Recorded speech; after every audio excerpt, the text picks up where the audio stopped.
Assalamualaikum warahmatullahi wabarakatuh. Baik, pada kesempatan hari ini kita akan melanjutkan pembelajaran fisika kita, yaitu masuk ke KD33 tentang medan magnet.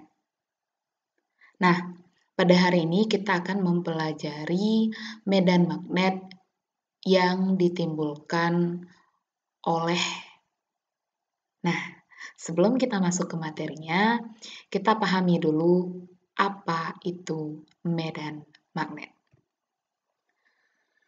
Nah, sama halnya dengan medan listrik, bahwa medan magnet adalah ruang di sekitar magnet, di mana magnet lain atau benda-benda lain dari bahan ferromagnetik mengalami gaya magnetik jika diletakkan di ruang tersebut.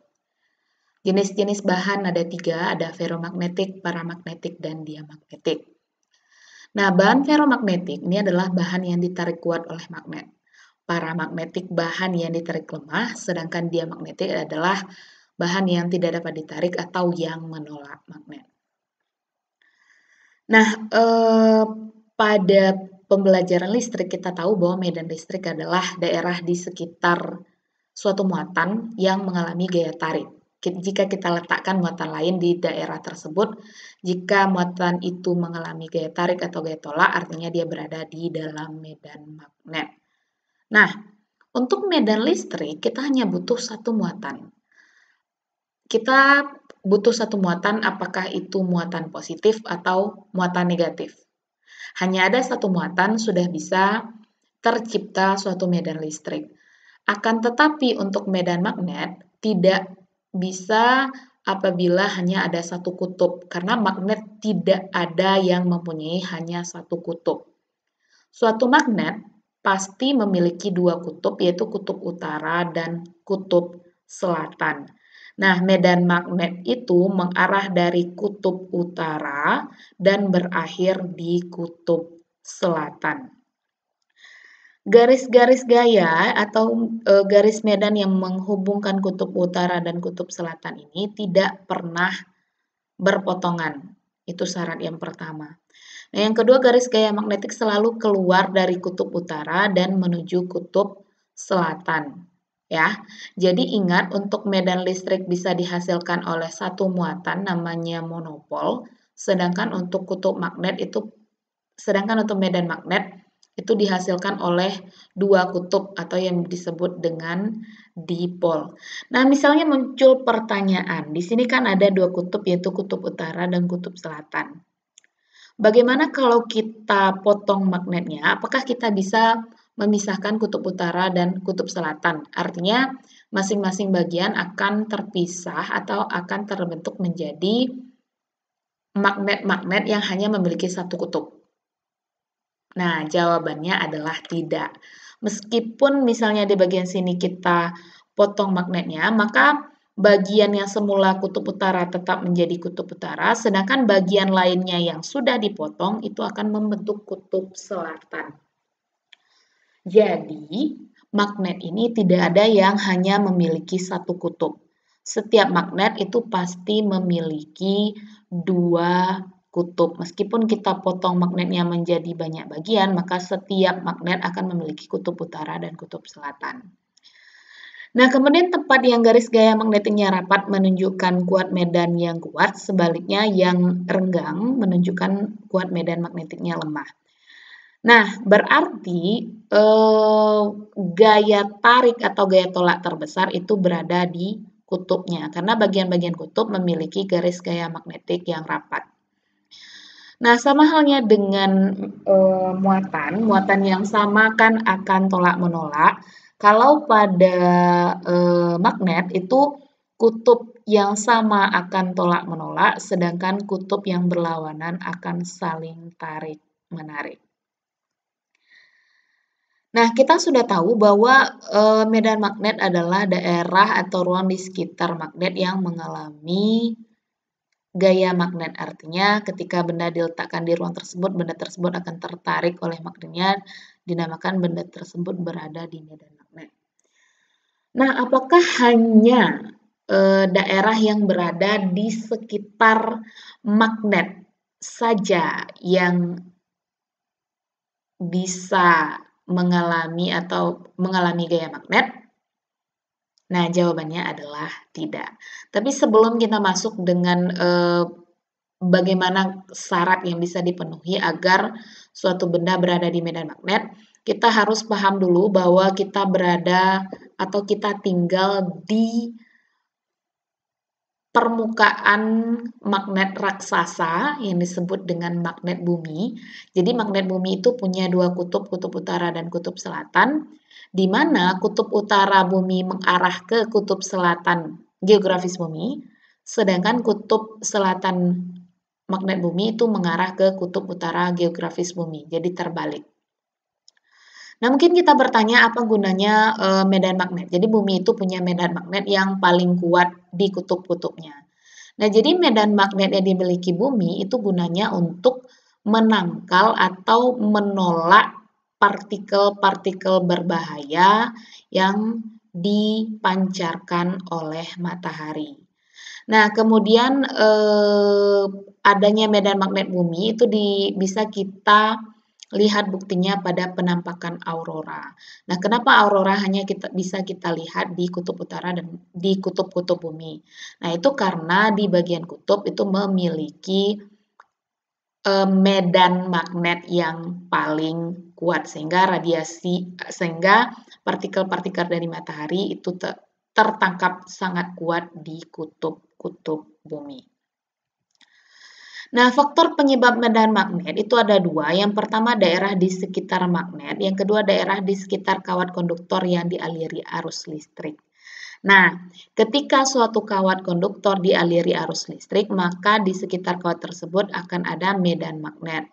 Dan kemudian kawat tersebut bisa menarik besi di sekitarnya. Nah, pembuatan atau penyebab kawat konduktor itu berubah menjadi magnet itu disebut dengan elektromagnet.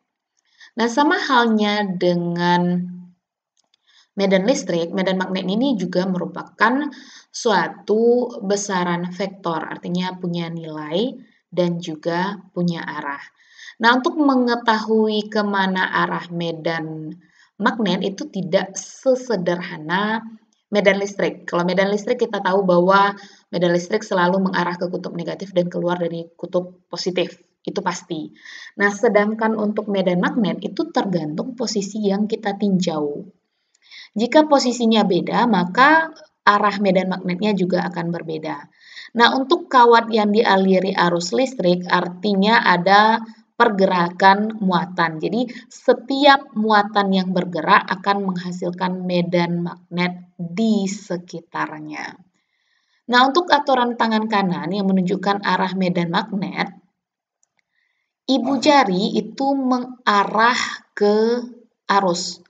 Ibu jari menunjukkan arah arus, sedangkan 4 jari yang lain itu menunjukkan arah medan magnetnya.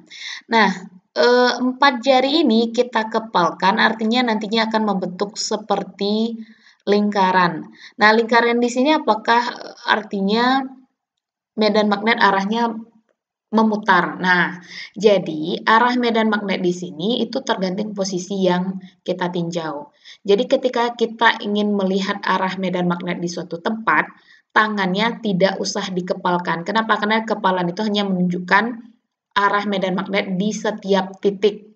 Tapi kalau kita hanya ingin mencari atau menentukan arah medan magnet di suatu titik tertentu yang sudah kita tentukan, maka jarinya ini tidak usah dikepalkan, diluruskan saja. Nah, ingat ibu jari selalu menunjuk ke arah arus, sedangkan keempat jari ini menunjukkan sedangkan kepalan 4 jari ini menunjukkan arah medan magnet.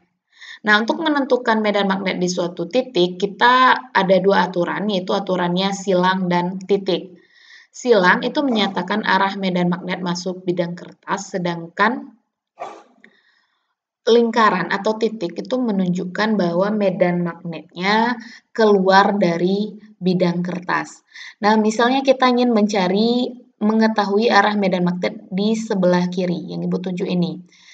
Nah, karena kita mencarinya hanya pada satu titik, tangannya tidak usah dikepal, berarti kita harus menunjuk ke sebelah kiri. 4 jari harus mengarah ke sebelah kiri karena kita ingin mencari arah medan magnet di sebelah kiri. Nah, untuk sebelah kiri ternyata telapak tangan kita mengarah keluar dari bidang layar atau bidang kertas. Berarti medan magnet di sebelah kiri si kawat arahnya keluar bidang kertas. Coba perhatikan di sini, arah ibu jari menunjukkan arah arus listrik, sedangkan arah putaran 4 jari menunjukkan arah medan magnet. Ketika arah arusnya ke atas, maka kita akan lihat di sini bahwa medan magnetnya berlawanan jarum jam. Di bagian kiri ternyata keluar bidang kertas, di bagian kanan ternyata masuk bidang kertas. Bagaimana dengan bagian depan? Berarti ke arah kanan arah medan listriknya, sedangkan di bagian belakang ke arah kiri. Tinggal diikuti arah putaran kepalan tangannya. Nah, kalau kita balikkan arusnya, berarti arah kepalan tangan kita juga terbalik dengan arah sebelumnya. Arahnya menjadi searah jarum jam. Berarti di sebelah kiri arahnya masuk, sebelah kanan arahnya keluar. Nah, bentuknya seperti ini. Untuk arus yang mengarah ke atas, di bagian kiri medan magnetnya akan mengarah keluar. Nah, dari mana kita bisa tahu arahnya keluar? Itu dengan menggunakan kaidah tangan kanan tadi. Nah, kalau misalkan arusnya ke atas, berarti ibu jari menunjuk ke atas, ternyata kepalan tangan kita berlawanan arah jarum jam. Tinggal disesuaikan posisi mana yang ingin kita tinjau. Apabila Ananda bingung bagaimana cara menentukan arah medan magnet, maka caranya mudah. Kalau kita ingin menentukan posisi medan magnet, arah medan magnet di suatu titik bukan secara keseluruhan bentuknya seperti apa, maka 4 jarinya tidak usah dikepal, tetapi diluruskan saja. Nah, 4 jari ini menunjuk tempat mana yang ingin kita lihat. Kalau misalnya titiknya berada di sebelah kiri kawat, berarti 4 jari kita juga harus menunjuk ke sebelah kiri dengan catatan arah ibu jarinya harus ke atas kalau arah arus yang ditentukan memang ke atas. Nah, ternyata telapak tangan menghadap ke wajah. Kalau menghadap ke wajah berarti artinya medan magnetnya keluar. Nah, bagaimana dengan bagian sebelah kanan? Ibu jari tetap menghadap ke atas, sementara posisi yang kita tinjau berada di sebelah kanan. Silakan dicoba dengan tangan kanannya. Maka ternyata telapak tangan membelakangi wajah, artinya telapak tangan mengarah masuk ke dalam bidang layar atau bidang kertas, maka di bagian kanan tandanya silang. Nah, ketika arah arusnya dibalik, berarti di sebelah kiri kita menunjuk ternyata telapak tangan menjauhi wajah artinya masuk, sedangkan di sebelah kanan arah medan listriknya keluar. Nah, untuk kaidah tangan kanan itu banyak digunakan dalam medan magnet ini, maka harap benar-benar dipahami kaidah atau aturan tangan kanan. Jangan sampai terbalik. Untuk medan magnet pada kawat lurus, itu bisa kita gunakan kaidah tangan kanan dengan ibu jari menunjukkan arah arus, sedangkan 4 jari yang lain itu menunjukkan arah medan magnetnya. Oke. Kemudian kita lanjut, hukum Biot-Savart. Nah, hukum Biot-Savart ini adalah hukum yang menjelaskan tentang faktor-faktor yang mempengaruhi induksi magnet di suatu titik di dalam medan magnet. Nah, induksi magnet ini dipengaruhi yang pertama oleh arus listrik berbanding lurus, artinya ketika arus listriknya makin besar, maka medan magnetnya juga makin besar. Kemudian berbanding lurus dengan panjang elemen kawat, berbanding lurus dengan sinus sudut, kemudian berbanding terbalik dengan kuadrat jarak. Nah, ini adalah syarat-syaratnya. Nah, yang akan kita pelajari pada pertemuan ini ada 4 yang akan kita pelajari untuk bangku SMA ini ada 4. Yang pertama, induksi magnet di sekitar kawat penghantar lurus. Nah, Ketika diberi pernyataan induksi magnet di sekitar penghantar lurus berarus, artinya di sini si kawatnya memiliki panjang yang tidak berhingga.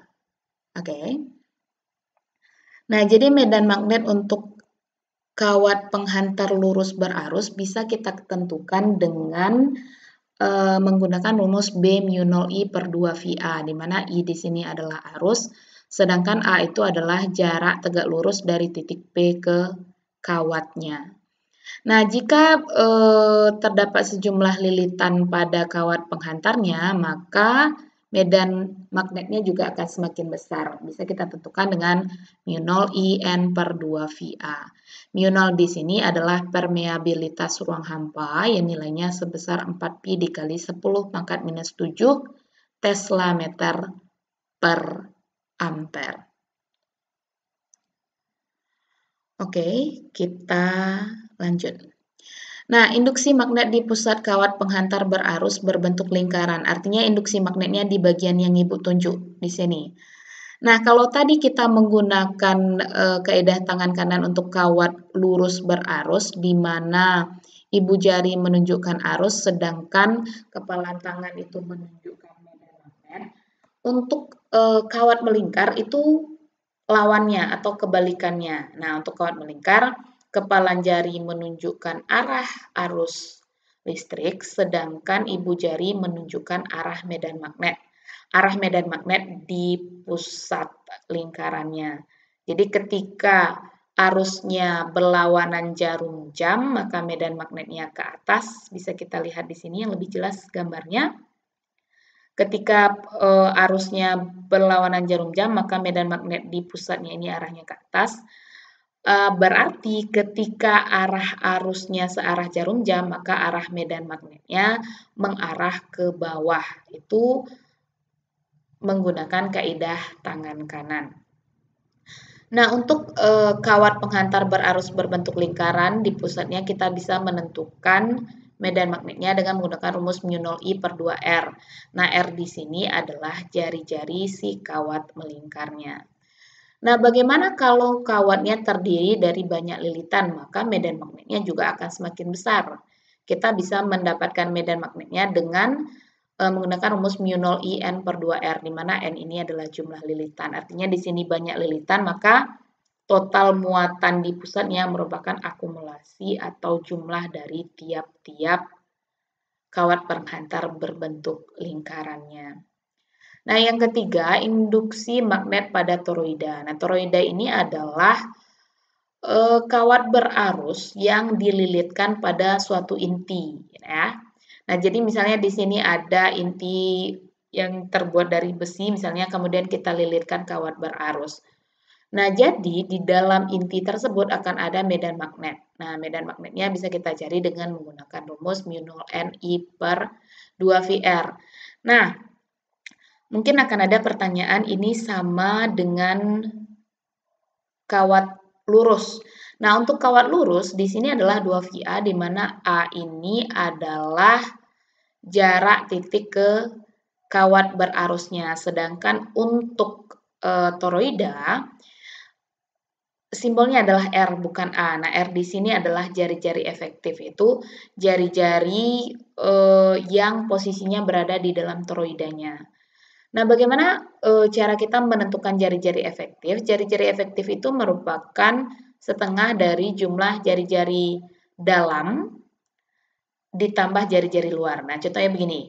Misalnya dari pusat toroida sampai ke bagian pinggir toroidanya posisinya A, jari-jarinya A, sedangkan ke posisi yang paling luar itu jari-jarinya B. Maka A di sini adalah jari-jari dalam, sedangkan B di sini adalah jari-jari luar. Nah, berapa jari-jari efektifnya? Jari-jari efektifnya bisa kita hitung dengan mencari setengah dari jumlah jari-jari dalam ditambah jari-jari luar. Dan N di sini adalah jumlah lilitan.